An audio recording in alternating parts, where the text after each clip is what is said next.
ሰላም ጤና ይስጥልኝ ውድ ተመልካቾቼ እንኳን በሰላም መጣችሁ። ዛሬ ይዤላችሁ የመጣሁት ከማንጎና ከቼሪ የሚሰራ ሕብስትና የኦቨን ዳቦ ነው ይዤላችሁ የመጣሁት። ይሄ ዳቦ ለበዓል፣ ለልደት እንዲሁም ለቡና ቁርስ ሲያቀርቡት እንደዚህ በጣም የሚያምር ጣዕሙም ደግሞ በጣም ልዩ የሆነ በቀላል መንገድ ነው ይዤላችሁ የመጣሁት። ትወዱታላችሁ ብዬ ተስፋ አደርጋለሁ። አዲስ የሆናችሁ ለቻናሌ ሰብስክራይብ በማድረግ ቤተሰቡን ይቀላቀሉ። አሁን ወደ አሰራሩ እንገባለን።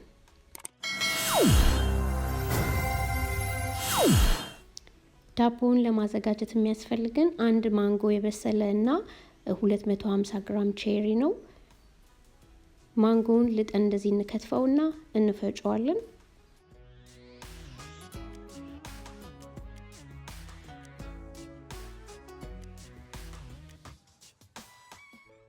ሞቅ ያለ ውሃ እናደርግበታለን። እርሾኑን በኋላ ስናደርግበት አልነሳም እንዳይልን ትንሽ ሞቅ ይበል ውሃ እና ድቅቅ አድርገን ከፈጨን በኋላ አሁንም ውሃ እንጨምርበታለን ለማብኪያም ይሆነንን እና ለማጥለልም እንዲመቸን።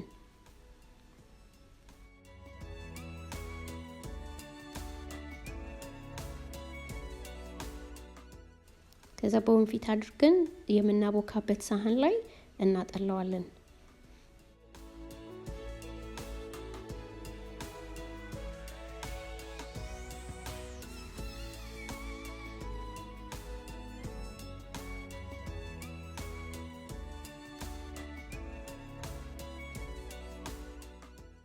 ከዛ የምንፈልገውን ያህል መጠን ውሃ እናደርጋለን።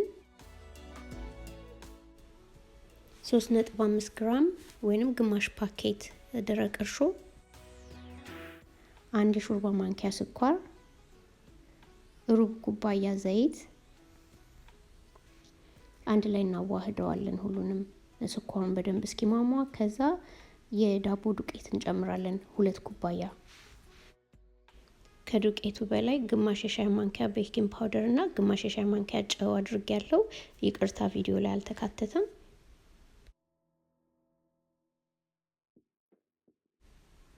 ከዛ እጃችን እንዳያጣብቀን በስፓቹላ መጀመሪያ እንደዚህ እናዋህደዋለን ዱቄቱን። ማሽን ያለን ሰዎች በማሽን ማድረግ እንችላለን። አለበለዚያ ደግሞ በእጅ እንደዚህ ለውሰነው መጀመሪያ ቅጥነቱ እንትን ካለ ከተያያዘ በኋላ ጠረጴዛ ላይ አድርገን እናሸዋለን ለአንድ ለ2 ደቂቃ። እንዳይዝብን ዱቄት ነው ከስር የነሰነስኩት።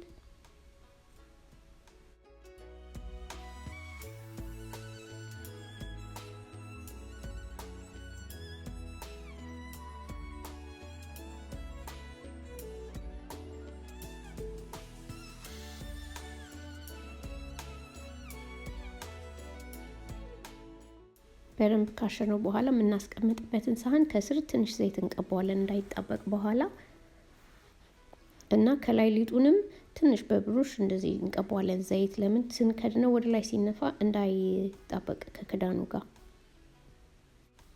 ከዛውን ደግሞ ቼሪውን በተመሳሳይ መልኩ ትንሽ ሞቅ ያለ ውሃ አድርገን እንፈጨዋለን። እዚህ ጋር በቼሪ ፋንታ ስትሮበሪ መጠቀም ትችላላችሁ። ይሄ የኔ ምርጫ ነው፣ ግን በስትሮበሪም በጣም ቆንጆ ነው የሚወጣው። ከዚህ በፊት ሞክሬዋለሁ። ደስ ያላችሁን ፍሩት ከለርም ደስ ያላችሁን መጠቀም ትችላላችሁ። አሁንም ሞቅ ውሃ ነው ያደረኩበት። ከዛ 7 ግራም ደረቅ እርሾ 1 ፓኬቷን ማለት ነው፣ 2 የሾርባ ማንኪያ ስኳር፣ ግማሽ ኩባያ የሻይ ብርጭቆ ግማሿን ማለት ነው ዘይት፣ የአትክልት ዘይት። ከዛ በደንብ እናዋህደዋለን እስኪሟሟ ድረስ።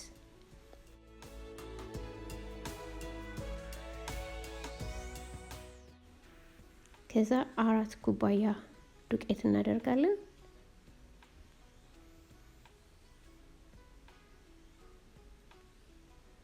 አንድ ሻይ ማንኪያ ቤኪንግ ፓውደር፣ 1 ሻይ ማንኪያ ጨው እናደርግና አሁንም እናማስለዋለን መያያዙ እስኪያበቃ ድረስ። ይሄንንም ለአንድ ለ2 ደቂቃ እናሸዋለን እንደገና።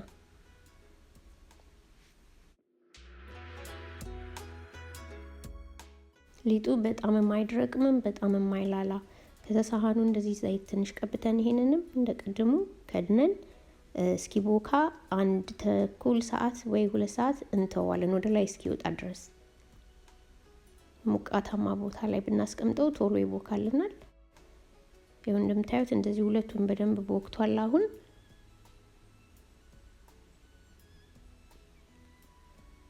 ቅርጽ ለማውጣት የሚመቸን ቦታ ላይ እናደርገውና እንደዚህ ሮል እናደርገው በሮለር ፍላት አድርገን ቅርጽ በኩኪ መቁረጫ እናወጣለን። ክብ ክብ ወይንም በቢላ በተመቸን ነገር መቁረጥ ይቻላል።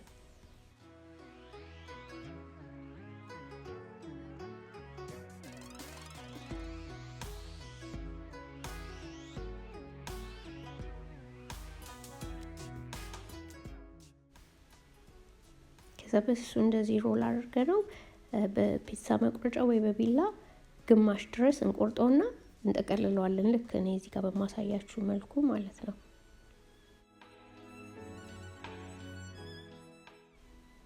እንደዚህ አድርገን የመጋገሪያ እቃችን ላይ እኔ የኬክ ፓን ነው የምጠቀመው። ማንኛውም አይነት ፓን መጠቀም ትችላላችሁ። አሁን እንደገና ላሳያችሁ። በደንብ እጄ ሸፍኖት ነበር ቀደምና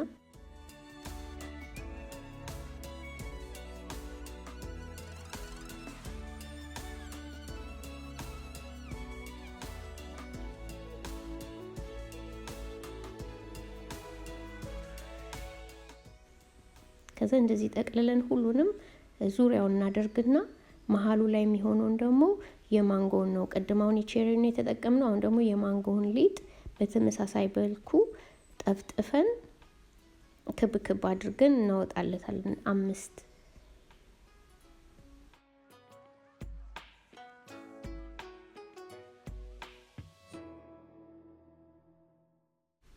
በኋላ ለምንጋግረውም ዳቦ ይሄንን ፕሮሰስ ነው የምንከተለው። እዚህ ጋር አሁን የማደርገውን ግን 5 ሳይሆን 3 ነው ለበኋላ እንደዚህ ፍላት የምናደርገው 3 ብቻ በቂ ነው ለትንንሾቹ። ይሄ ለመሃሉ ስለሆነ ተለቅ እንዲል ብዬ ነው 5 የደራረብኩት። ከዚህ ዱቄት አታብዙ። ይሄ የማንጎ ትንሽ ቀጠን ብሎብኛል ሊጡ፣ ለዛ ነው ለመዳመጥ አይመችምና ዱቄት ያረኩበት። ዱቄት ግን አታድርጉበት። ልክ እንደ ቼሪው ካቦካችሁት ለመዳመጥም እንደዚህ ለማያያዝም ምንም ነገር እንቁላል ምንም ሳትቀቡት ለማያያዝ ይመቻልና ዱቄት አታርጉበት። ከዛ እንደዚህ ጠቅልለን 2 ቦታ እንቆርጠዋለን እና ይሄ የአበባ ቅርጽ ይዞ ይወጣል በኋላና መሃል ላይ አንድ ይሄን እናደርግና ትንሽ ገለጥ ገለጥ እናደርገዋለን። የተረፈንን ዱቄት በሙሉ ልክ በዚህ በሰራውት አበባ መልኩ እንሰራዋለን። ግን ሊጡን 3 ብቻ እያደረግን ለዳቦ ማለት ነው። እና ይሄንን ከድነን 10 ደቂቃ እንተዋለን ኩፍ እስኪል። የተረፉኝን ሊጦች በሙሉ ከቼሪውም ከማንጎም ማለት ነው ቅድም እንደነገርኳችሁ በትንንሹ 3 አድርጌ እንደዚህ ጠቅልያቸው በአበባ መልኩ ከላይ ጾም ካልሆነ ኤግ ቦሽ ታረጋላችሁ፣ ካልሆነ ባታረጉም ችግር የለውም። እና ጥቁር አዝሙድ እንደዚህ መሀላቸው ላይ አድርጌ ኦቨኑን 180 ላይ ፕሪሂት ታረጉና ለ25 ደቂቃ እናበስለዋለን። ዳቦ እስኪበስል ድረስ በኦቨን ይሄ አሁን ኩፍ ብሏል 10 ደቂቃ። ይሄንን ደግሞ ሕብስት ነው የምንሰራው። መሀሉ ላይ አሁንም ጥቁር አዝሙድ አድርጌበታለሁ። ከዛ ድስታችንን ጋዝ ላይ ሚዲየም አድርገን እሳቱን እንጥድና ኩኪ ከተር ወይንም ደግሞ ራክ ዝቅ ያለ ካለን እሱን አድርገን ውሃ እናደርግበታለን። ውሃው ግማሽ ድረስ፣ ለምን የመጋገሪያ ፓናችንን ከስር እንዳይነካው። እኔ በተለይ የኬክ ፓን ይሄ ዙሪያው የሚከፈተው ስለሆነ ውሃ እንዳይገባ ጥንቃቄ አድርጋችሁ እሱን ከተጠቀማችሁ እና እናስቀምጥና ከድነን ለ40 ደቂቃ እናበስሏለን መካከለኛ ላይ አድርገን። ዳቦ ሬዲ ሆኗል። አሁን እንግዲህ ይሄን እንደምታዩት በጣም የሚያምር ቆንጆ ሆኖ ነው የወጣው። እናቀዘቅዘውና ያው እንግዲህ ስትከፍቱት ይሄንን ይመስላል። ከስርም በደንብ ሆኖ በስሏል። 25 ደቂቃ 30 ደቂቃ በቂው ነው። በጣም ቆንጆ የሚያምር ዳቦ ነው። ከፈለጋችሁ እንደዚህ ሹገር ፓውደር ማድረግ ትችላላችሁ። ፓውደሩ ከሌለ መፍጨት ነው። ኢትዮጵያ ላላችሁ መፍጨት ይቻላል። ስኳሩንና ከላይ እንነሰንስበታለን። ግዴታም አይደለም፣ ምርጫ ነው። እና በጣም ቆንጆ ይሄ ለቡና ቁርስ፣ ለልደት፣ ለበዓል በጣም የሚያምር ዳቦ ነው። ውስጡን ደግሞ ቆርጬ አሳያችኋለሁ። አሁን የውስጡን በምታዩት በጣም ቆንጆ ሆኖ በስሏል። ጣዕሙ ከምነግራችሁ በላይ ቆንጆ ነው። ብትሞክሩት ደስ ይለኛል። አሁን ደግሞ ሕብስቱ ደርሷል። ሕብስታችን ከ40 ደቂቃ በኋላ ይሄው እንደዚህ ቆንጆ ሆኖ በስሏል። ውስጥ ድረስ መብሰል አለመብሰሉን ቼክ ለማድረግ እንደዚህ በስንጥር ነገር አድርገን ቼክ እናደርገዋለን እና ሊጥ ይዞ ከመጣ ማቆየት፣ ግን ውሃ ከስር እንዳይጨርስ ቼክ እያደረጋችሁት። ለምን ይቀላል ወይ ደግሞ ያራል ውሃ ካለቀበት እና እሳቱን አጥፍተን እንደዚህ እናቀዘቅዘዋለን ትንሽ።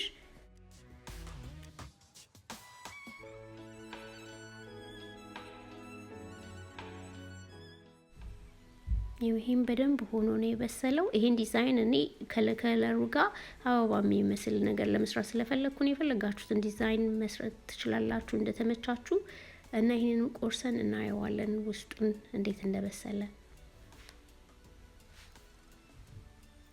ይሄም በጣም ቆንጆ ሆኖ ነው። ይሄው እንደምታዩት ጥጥ ነው፣ እንደ ጥጥ ብትን ብሎ ነው የበሰለው። ቀይ ነው መልኩ እንጂ በጣም ቆንጆ ሆኖ በስሏል። በጣም ትወዱታላችሁ፣ ሞክሩት። ለበዓል ጊዜም ደስ ላላችሁ ኦኬዥን እንደዚህ ሰርታችሁ ተጠቀሙ። እንግዲህ ወዳችሁታል ብዬ ተስፋ አደርጋለሁ። ይህንን ቪዲዮ ከወደዳችሁት ላይክ፣ ኮሜንት እና ሼር አድርጉ። አዳዲስ የሆናችሁ ደግሞ ሰብስክራይብ በማድረግ አዳዲስ ቪዲዮ ስሰራ እንዲደርሳችሁ ኖቲፊኬሽን በተኗንም ተጫኑ። እስካሁን ስለተከታተላችሁ አመሰግናለሁ።